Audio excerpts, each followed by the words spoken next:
Hi, thanks for tuning in. Today I will discuss PKD's book Our Friends From Frolix 8, published in 1970. The novel distills many of PKD's fundamental concerns into a brisk political story. In the book, he touches on hierarchy, surveillance, the liberation of man, and the fragility of human agency. The story is set in the year 2135. Planet Earth has been stratified into different groups of humans according to their cognitive abilities. Depending on which group you are in, you qualify for government jobs or just low-quality workmanship. Earth is ruled by two groups, the new men, hyper-intelligent technocrats, and the unusuals, individuals with psychic abilities. Together they are an elite of 10,000 people ruling over the rest of Earth's population, which amounts to 5 billion of disenfranchised so-called old men. There is one more class of people, the so-called undermen. Undermen are people revolting and organizing against the system. Undermen are being politically persecuted by the PSS, the authoritarian police, and held in detention camps. The book is a compressed meditation on class power and political salvation that reprises Dick's earlier writing, in which small conspiratorial elites capture state and epistemic power, as for example in his books Solar Lottery, The Simulacra, or The Penultimate Truth.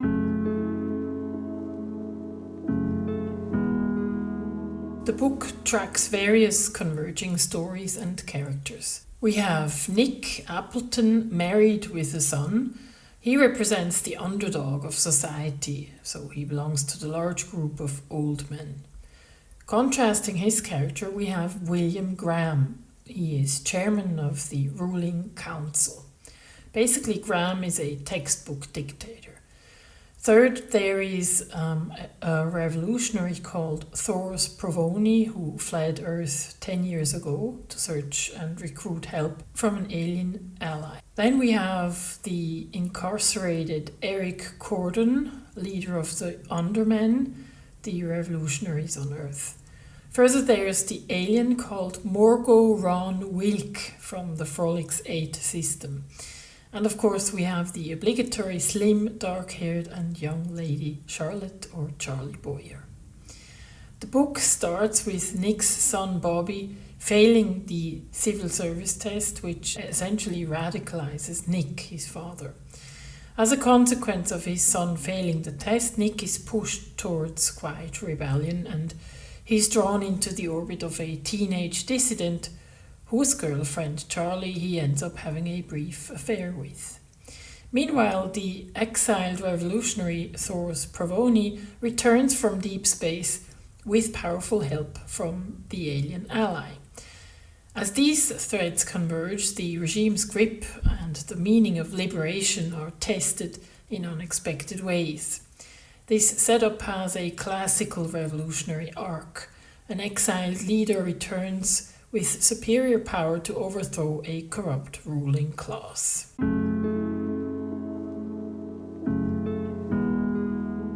The book was written in 1968 to 69 under financial and personal strain and commissioned by Ace Books. Frolix 8 was later dismissed by Dick as a regression and a throwaway.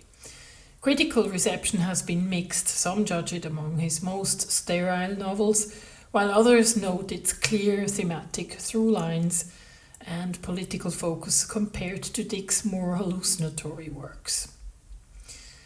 Outside specialist scholarship, readers and critics remain split.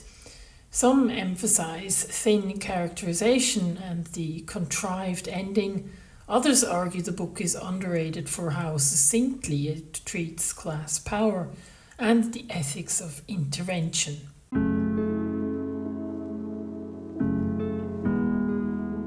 PKD criticizes authoritarian rule by characterizing its top leader, Willis Gram, head of the Unusuals, as both dangerous and ridiculous. The regime claims it deserves power for two reasons. The new men say their superintelligence makes their decisions scientifically correct, and the unusuals claim their psychic powers let them foresee threats predictably. But William Graham's rule is characterized as neither. He rules from inside his bedroom. He literally never gets out of bed. He turns private jealousy into public policy.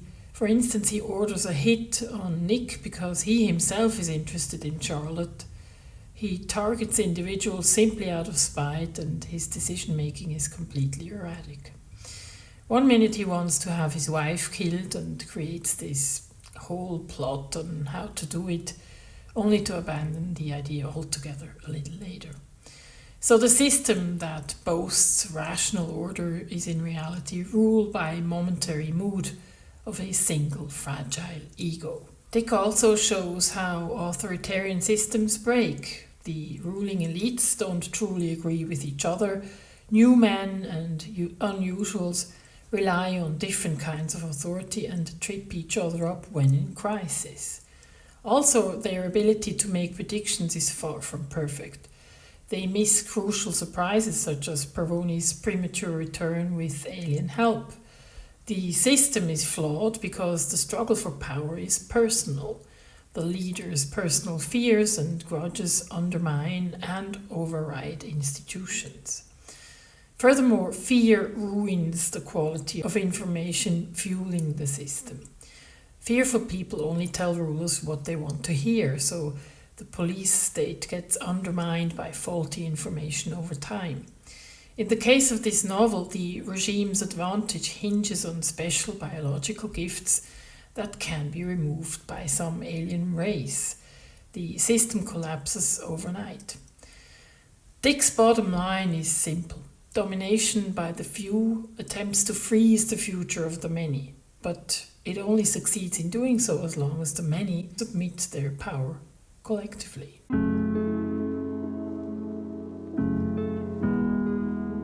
The parallels of the book to modern-day politics is striking. We are currently witnessing plenty of erratic decision-making on the part of ruling politicians who oftentimes seem to base their decisions more on personality-based quirks, personal interests and sentiments, rather than on the welfare of the people they serve or they represent. It is easy to imagine currently ruling presidents resembling William Graham's character. Furthermore, we do see even more authoritarian tendencies in well-established Western democracies. Spectacle politics and the centralization of power in techno-feudalist structures increasingly generate fear in the general population. Large parts of the population feel poorly represented and politically powerless. Also, there is widespread anxiety among workers that the platformization of the economy and rapid AI diffusion will entrench asymmetric power over labor allocation and pay, increasing precarity and the risk of displacement. Ironically, there also is a recognizable tendency to invest hope or fear in extra-institutional quasi-apocalyptic narratives. A recent Pew study reports that 39% of US adults say that we are living in the end time, with higher levels among evangelical Protestants. That is a large cultural reservoir for rapture-style expectations. Also, UFO storylines triggered by high-profile astronomical events such as the transit of 3I Atlas can offer meaning, agency, or catharsis when ordinary politics feels ineffective, mirroring the PKD motif of salvation outsourced to alien forces. The novel's rigged exams trope anticipates contemporary reliance on credentials, rankings, and algorithmic scoring that can launder discretionary exclusions as neutral procedure. Today's data-rich states also risk mistaking data volume for truth, as incentives push subordinates and users to perform rather than inform.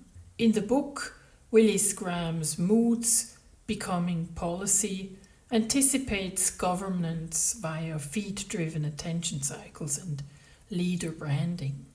In a techno-feudal frame, the sovereign is the platform interface itself. Rules can change overnight, and grievance converts rapidly into code updates, moderation edicts, or outright deplatforming. Dick literalizes elite advantage as removable biology. Analogously, modern elites depend on choke points, proprietary models, data, supply chains, that can be neutralized by regulation, leaks, or open source shocks. The lesson is to build redundancy and open standards rather than trust concentrated special powers, quote unquote, be they alien or merely human.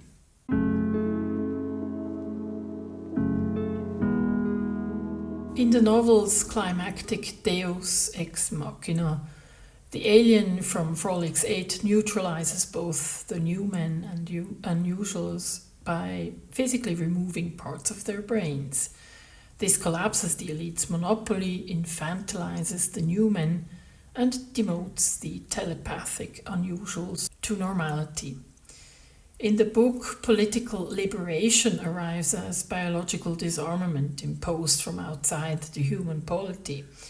The novel does not offer a resolution whether the next political system will be more fair than the one that was just dismantled. The book ends with a rather bleak outlook. When the new men and unusuals lose their neural faculties that provided them with superintelligence and psi abilities, the new men collapse into bodily dependency. The tableau is deliberately uncomfortable. Orderlies tending ex-elites who now require basic bodily care. It's tragic satire with ethical teeth. The plot twist literally infantilizes technocratic and charismatic power. Second, it reframes politics as a care rather than command. When the dust settles, what matters is who feeds, cleans, shelters, and integrates the newly vulnerable. Finally, the scene condemns authoritarianism at the level of ontology. A system that grounds worth in exceptional biology cannot survive the equalization of physical bodies.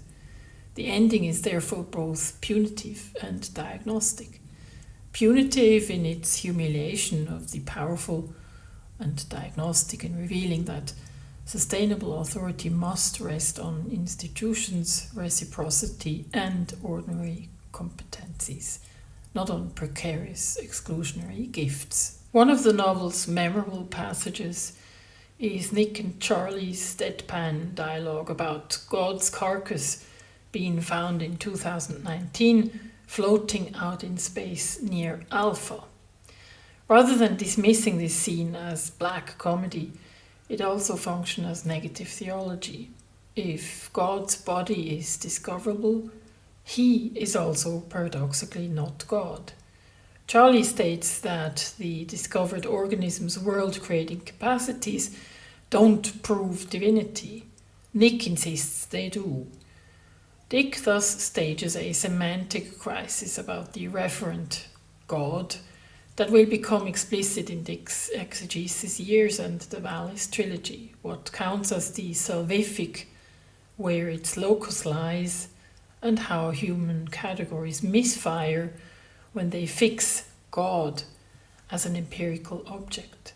Thus, this passage is an early tracer of Dick's coming religious turn.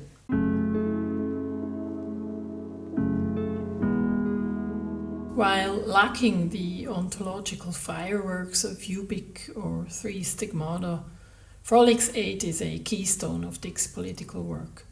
It consolidates a critique of credentialed modernity and charismatic authoritarianism alike. It previews a theological problematic taken up with greater daring later, and it offers one of Dick's starkest treatments of liberation without liberty. Even if the ending is mechanically abrupt, its cold logic lingers. You cannot win the game. Only the board being flipped helps, and that too is loss. The novel inspired me personally to inquire more about the genesis and downfall of authoritarian regimes. So I was looking at several books on the subject and settled on The Politics of Authoritarian Rule by Milan Zvolik, written in 2012. And so this is going to be on the menu of this channel for October. And this concludes today's review. Thank you for watching. If you liked this episode, please like, share and subscribe. And I might see you in my next video. Bye bye.